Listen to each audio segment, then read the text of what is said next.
আজ হঠাৎ করে আমার হাজবেন্ড বলল আমাকে 11 শিব মন্দিরে ঘুরতে নিয়ে যাবে। আর এই মন্দির সম্পর্কে অনেক আগে থেকেই আমি বহু কিছু ইনফরমেশন কালেক্ট করেছি, তো সেগুলো আপনাদের কাছে আমি শেয়ার করতে চাই।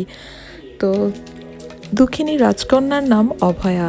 ভাগ্যের নির্মম পরিহাসের ফলে কপালে জুটেছিল অকালে বিধবার তকমা, তাই বাকি জীবন কাটাতে চেয়েছিলেন দেবদেবীর সেবা করে।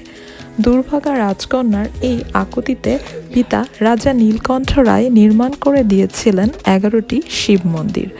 300 বছর আগের সেই অনন্ত সুন্দর মন্দিরগুলো সত্যি অসাধারণ। জনশ্রুতি বলছে আজও রাতের গভীরে সাদা শাড়ি পরা অভয়াকে দেখা যায় এ মন্দির থেকে ও মন্দিরে শিবের জলাভিষেক করে বেড়াতে। কেউ কেউ আবার সেই দুঃখিনী রাজকন্যার চাপা কান্নার শব্দ ভেসে আসতে শুনেছেন মন্দিরের ভেতর থেকে। যখন এই মন্দিরটি ঘুরে ঘুরে দেখছিলাম তখন ভাবছিলাম অভয়ার কত স্মৃতি এই মন্দিরের সাথে জুড়ে রয়েছে। মেয়েটি তার জীবনের সম্পূর্ণ অংশটি কাটিয়ে দিয়েছে এ মন্দিরে।